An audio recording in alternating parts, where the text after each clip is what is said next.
Spurs fans, De'Aaron Fox became eligible for his contract extension yesterday. Could it happen? Should it happen? Let's talk.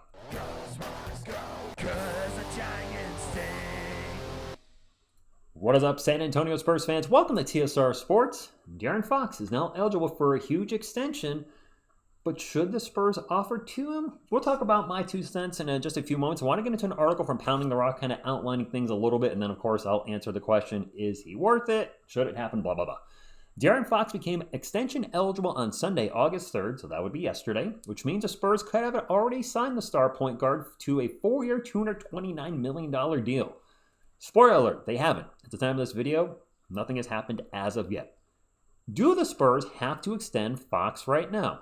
Well, the Spurs wouldn't lose De'Aaron if they don't sign him to an extension. He still has 1 year left on his contract, and he's set to make $37 million next season.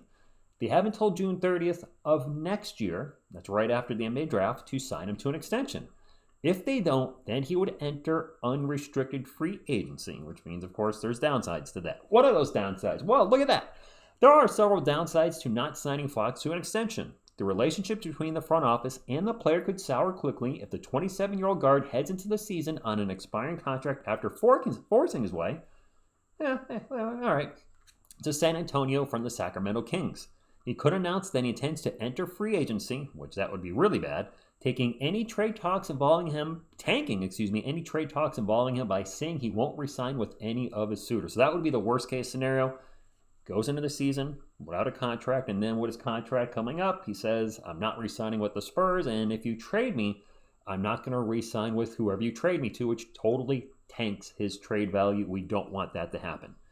If the Spurs want to keep Fox or trade him in the future while having leverage, extending his contract sooner rather than later is necessary. I 100% agree. So what are the reasons why the Spurs wouldn't want to extend Fox? Well, it's really one.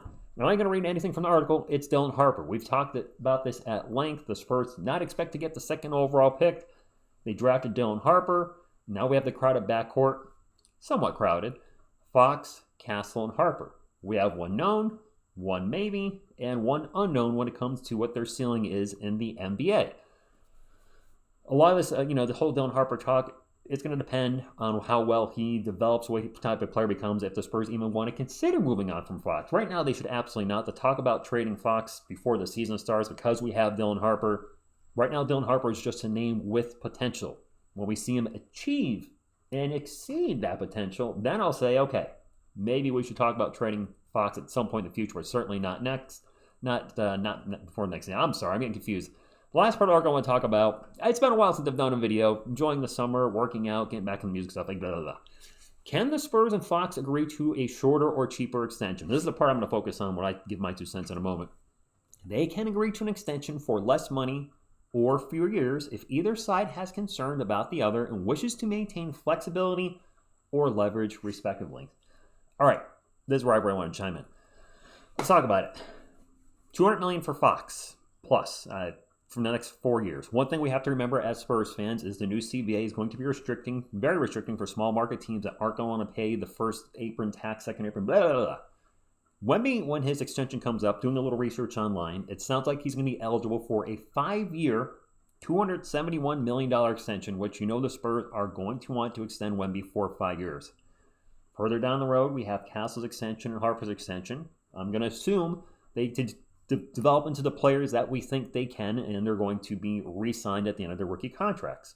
So to answer the questions, after that little tidbit there, yes, I do think we'll sign De'Aaron Fox. Yes. What will happen? We're going to extend his contract. Is he worth $200 million? Yes and no.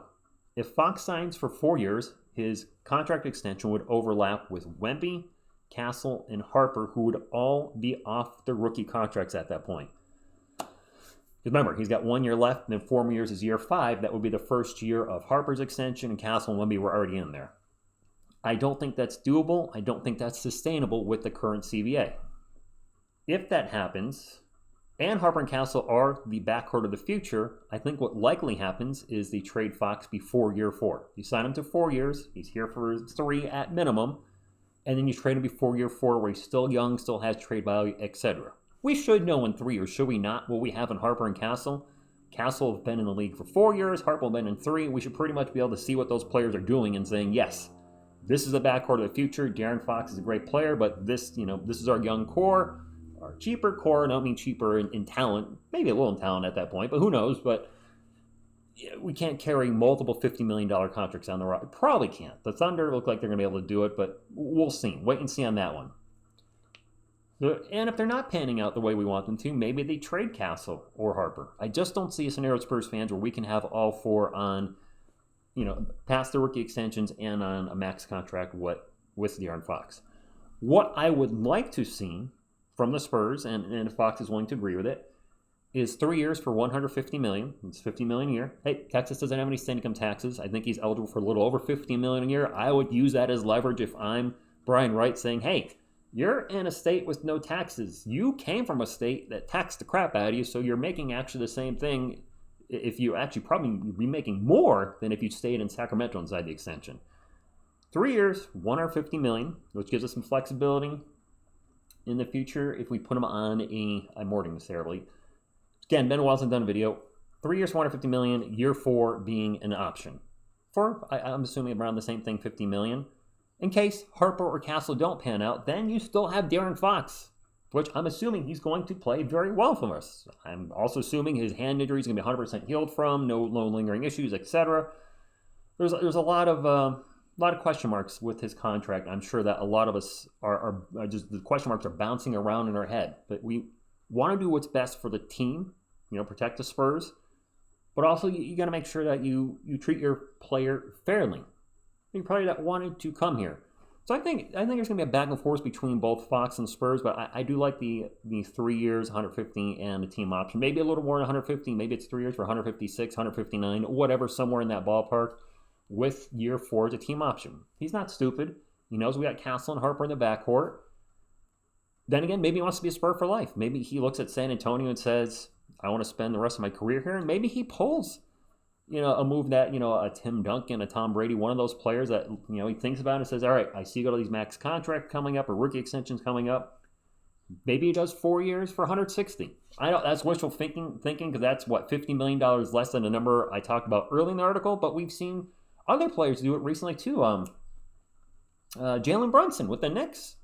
Didn't he take like a $40 million pay cut to go to New York? I think that's the number, something 40. He could have made $40 or $50 million more, but he wanted to play in New York.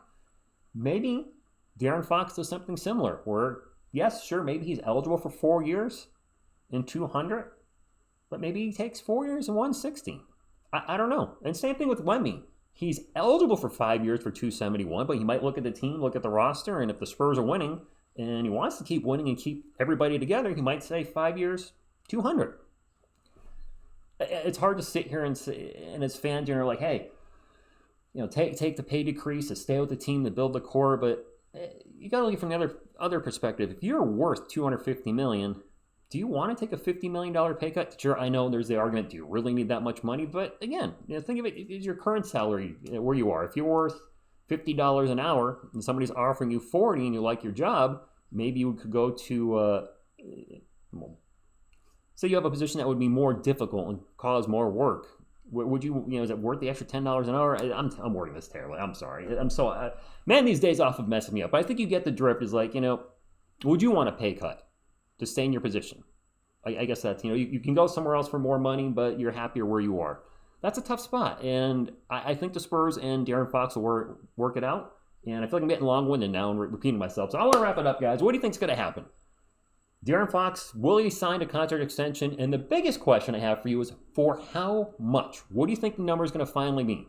4 years for 200 plus? Do you think he might do a 3 year? I think that would be the best for the team and maybe him. 3 years with a team option. I don't know. Throwing things out there. Hit the TSR Sports channel and subscribe for more Spurs content, which hopefully be coming a little more on the regular. Now I'm back from a little mini vacation. Thank you, and as always, go Spurs go.